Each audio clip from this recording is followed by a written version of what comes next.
Je viens de faire mon premier mois à 10 000 euros. C'est aussi le premier mois officiellement de mon business, donc je devrais être en train de fêter ça. Mais c'est tout l'inverse. Parce que la réalité derrière ce palier symbolique n'a rien à voir avec ce à quoi je m'attendais. Dans cette vidéo, je vais t'expliquer comment j'ai fait 10 000 euros le premier mois de ma société. Pourquoi derrière ce chiffre qui fait rêver, la réalité est bien moins excitante. Et surtout, je vais essayer de répondre à la question, est-ce que ça en valait vraiment la peine? À quel prix au final? Pour contextualiser, moi c'est Arthur Moza. Depuis début 2025, j'accompagne les entrepreneurs à générer des clients high ticket grâce à YouTube. Notre niche, c'est vraiment YouTube, c'est ça notre élément différenciant. À savoir que j'ai déjà généré plus de 400 000 abonnés, j'ai des vidéos qui ont rapporté plus de 20 000 euros de bénéfices pour nos clients. Donc même si le business est jeune, les compétences et les résultats sont là, quoi.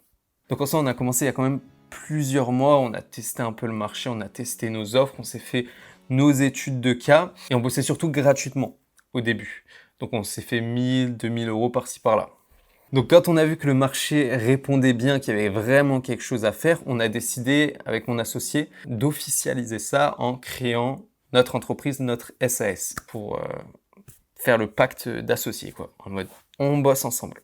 D'ailleurs, au passage, on est passé par Legal Place. Merci à eux, vous avez moins 15% avec le code Arthur. C'est pas une vanne, c'est vrai. Mais franchement, n'hésitez pas, c'était super simple et franchement, ils sont forts. Donc, on a fait notre SAS en avril et en avril, on a fait 10 000 euros. Donc, en soi, c'est cool. C'est un palier symbolique. En plus, on n'a quasiment rien mis en place sur tout ce qu'on a en tête. On a fait peut-être 1% des choses qu'on a prévues. Donc, c'est prometteur. Voilà. Je devrais me réjouir et quand même profiter. C'est pas tous les jours que tu as des hauts dans ton business, donc faut en profiter. Sachant que ça, en plus, c'est un business, mais c'est pas mes seules sources de revenus.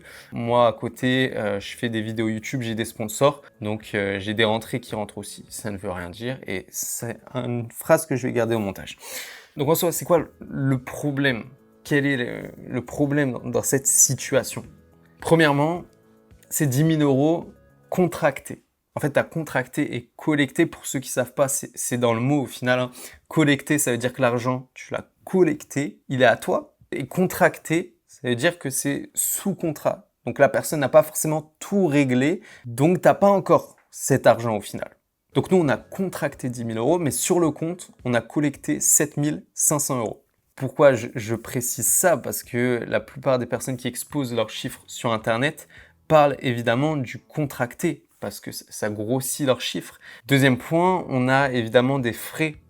Heureusement, ils sont pas énormes, mais on pourrait compter pour ce mois-ci environ 500 euros, ce qui nous fait descendre à 7000 euros. Ensuite, tu as les impôts. Tu as d'abord l'impôt sur les sociétés, l'IS, que beaucoup oublient, mais qui est quand même à 25%, ce qui fait que tu passes de 7000 à 5250. Voilà, rien que ça. Mais c'est pas fini. Tu as tous les frais de gestion de la boîte, donc domiciliation, comptabilité, etc. Donc tu peux descendre à 5000 euros. On est déjà à moitié moins, pour te donner une idée. Mais c'est pas fini. Là, l'argent est sur la société. Si tu veux le récupérer, il faut soit te verser un salaire, soit te verser des dividendes à la fin d'année. Si tu te verses un salaire, les impôts sont tellement élevés qu'ils te prennent, je pense même, ton âme au passage. Je crois même ma famille, ils la reprennent. Tout en fait. Donc nous, on a choisi de ne pas se verser de salaire. C'est-à-dire que nous, pendant tout 2025, on ne va pas récupérer 1 euro. Du coup, l'autre option, c'est des dividendes. Tu dois attendre la fin d'année et là, tu n'as que 30% d'impôt, ce qui est énorme. C'est énorme. Du coup, si tu enlèves 30% à 5000, il reste 3500 euros. Et ensuite, il faut diviser par 2 parce que j'ai un associé. Ce qui fait 1700 euros chacun. Alors, il faut savoir que le salaire d'un caissier chez Carrefour, c'est 1775 euros net. J'ai créé un business, j'ai fait 10 000 euros en un mois. Mais dans ma poche, je vais toucher 1700 euros. Ça veut dire qu'un caissier à Carrefour est mieux payé qu'un entrepreneur qui bosse 150 heures par semaine. J'abuse. Il est 1h36 actuellement, je crée du contenu pour faire parler de moi, de ce que je fais. J'arrive à faire 10 000 euros le premier mois de mon business avec quasiment 100% de bénéfices. Et pourtant, net dans ma poche, il me reste moins qu'un caissier à Carrefour. C'est pour ça que je ne fête pas 10 000 euros en un mois. C'est ridicule. Est-ce que ces 1700 euros prennent en compte tous les sacrifices qu'on fait? Parce que tu peux me dire, oui, mais l'entrepreneuriat, c'est le début, peut-être. Évidemment, le but, c'est de faire plus.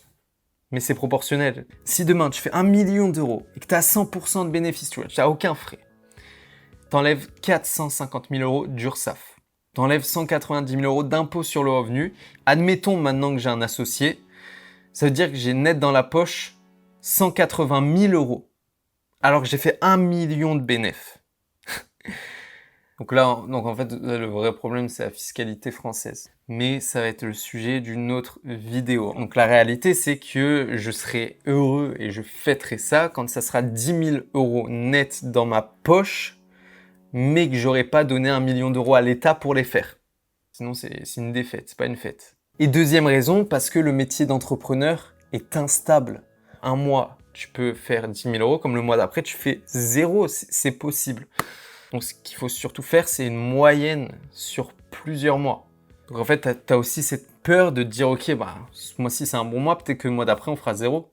Donc c'est bien d'avoir atteint ce palier une fois. Et maintenant, la prochaine étape, ça va être de le stabiliser. Si tu veux voir comment je vais réussir à atteindre cet objectif, parce qu'on va l'atteindre, abonne-toi. Donc au final, est-ce que ça en valait la peine?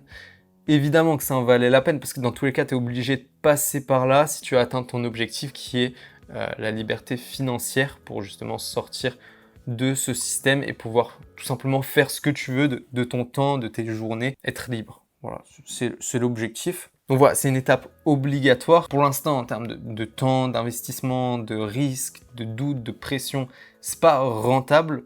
C'est-à-dire qu'au début, tu es complètement sous-payé comparé aux efforts que tu mets pour derrière gagner bien mieux qu'une autre personne à horaire équivalent. C'est le concept un peu de l'entrepreneuriat. Si tu es un peu dans la même situation que moi, n'hésite pas à t'abonner. Le but, c'est vraiment qu'on crée une petite communauté de personnes qui dorment 3 heures par nuit. Et puis, moi, je te souhaite de tout exploser dans ton business. T'inquiète, on va le faire ensemble. Puis après, on ira boire un petit verre sur un rooftop quand on aura réussi. Puis si tu as besoin qu'on t'accompagne pour ta chaîne YouTube pour générer des clients high ticket, faire des vues qualifiées qui touchent ta niche et qui génèrent des appels de vente, n'hésite pas à réserver un appel dans la description, on se fait un call et on voit ce qu'on peut faire.